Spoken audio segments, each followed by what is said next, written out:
శత్రులమై ఉండగానే అంటాడు. నా వైపు చూడండి, ఏంటి మన గత వైభవం ఏంటంటే మనము బలహీనులము, మనము భక్తిహీనులము, మనం పాపులము, మనము శత్రువులము. ఈ కేటగిరీలో ఉన్నాం మనము. మన దగ్గర బలము లేదు, మన దగ్గర భక్తి లేదు, దేవునికి పాపం చేశాము, శత్రువులమై ఉన్నాం. కాబట్టి ఒకప్పుడు బలహీనులుగా ఉన్నాము, భక్తిహీనులుగా ఉన్నాము, పాపులుగా ఉన్నాము, శత్రువులుగా ఉన్నాము. ఇది మన స్టేటస్. ఇందాకేమో ఏమీ లేనివారుగా ఉన్నాము, అది మొదటి సంగతి. అయితే రెండవ సంగతి, మన జీవితంలో దేవుడు మనల్ని ప్రేమించడానికి ఏమన్నా కారణం వెతికితే ఏ కారణం లేదు. ఎందుకంటే మన దగ్గర బలహీనత ఉంది, మన దగ్గర భక్తిహీనత ఉంది, మన దగ్గర పాపం ఉంది. ఆ తర్వాత నాలుగోదిగా మనము దేవునికి శత్రువులం. ఇది రెండవ మాటకి మనకు అర్థమవుతా వస్తుంది. ఆ తర్వాత మీరు చదివితే ఎఫెసీ పత్రికలో చదివితే రెండవ అధ్యాయము మొదటి వచనం చదివితే కొన్ని మాటలు అక్కడ కూడా కనపడతాయి. మనం ఏమై ఉన్నాము గతంలో అన్నప్పుడు, అపరాధముల చేతను పాపముల చేతను చచ్చిన వారై ఉండగా. ఇది మన స్టేటస్.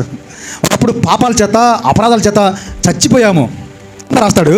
ఏం రాస్తాడంటే రెండవ వచనంలో, వాయుమండల సంబంధమైన అధిపతిని అనగా అవిధేయులైన వారిని ఇప్పుడు ప్రేరేపించు శక్తికి అధిపతిని అనుసరించి ఈ ప్రపంచ ధర్మం చొప్పున మునుపు నడుచుకుంటుంది. అక్క మనము ఏ వచ్చినా చదివినా సరే ఏమర్థమవుతుందంటే మన స్థితి ఏంటి, గతంలో మనం ఏమై ఉన్నాము, గతంలో దేవుడు లేని వ్యక్తులుగా ఉన్న జీవితంలో ఎంత భయంకరత్వం, పాపాల చేత అపరాధాల చేత చచ్చిపోయాము అంటాడు. వాయుమండల సంబంధమైన అధిపతిని అనుసరించు అంటే సాతాను సంబంధికులం, సాతాన్ని అనుసరిస్తూనే జీవితాన్ని కొనసాగించాము. అది మన అదే ఎఫెసీ పత్రికలో 4వ అధ్యాయము 18వ వచనంలో ఉంటుంది. 18వ వచనంలో, వారైతే అంధకారమైన మనస్సు గలవారై హృదయ కాఠిన్యం వలన తమలో ఉన్న అజ్ఞానం చేత దేవుని వలన కలుగు జీవంలో నుండి వేరుపరచబడిన వారై తమ మనసులకు కలిగిన వ్యర్థతను అనుసరించి నడుచుకొనుచున్నారు.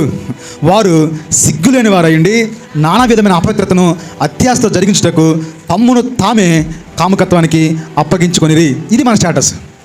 దేవుడు లేని జీవితాల్లో, దేవుడు లేని వ్యక్తులంగా ఏంటి మన పరిస్థితి అంటే, ఇక్కడ రాస్తా ఉన్నాడు, సిగ్గులేని వారయ్యండి.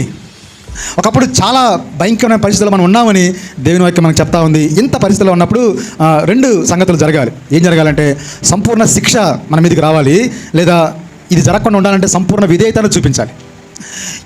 ఇంత భయంకరమైన పరిస్థితుల్లో ఉన్న మానవుడు దేవుని దగ్గర నుంచి ఏం పొందుకోగలంటే, అయితే సంపూర్ణ శిక్షను పొందుకోవాలి, లేదా సంపూర్ణ విధేయతను చూపించి ధర్మశాస్త్రానికి దేవుని శిక్షను తప్పించుకోవాలి. ఈ రెండు చేయలేము. సంపూర్ణ శిక్షని భరించలేము, సంపూర్ణ విధేయతని చూపించలేము. ఎందుకంటే ధర్మశాస్త్రం ఉన్న ఆజ్ఞల్ని పాటించి జీవితంలో చూపించడం అనేది మన వల్ల పనే కాదు. అందుకని అయితే శిక్ష, లేకపోతే విధేయత. ఎందుకంటే మనం గతంలో దేవుడు లేని వ్యక్తులము, గతంలో పాపులము, గతంలో నానా విధమైన అపవిత్రతని అనుసరిస్తూ సిగ్గులేని పనులు చేసుకునే వ్యక్తులం కాబట్టి మన మీదికి వస్తే శిక్ష రావాలి. శిక్ష తప్పించబడాలంటే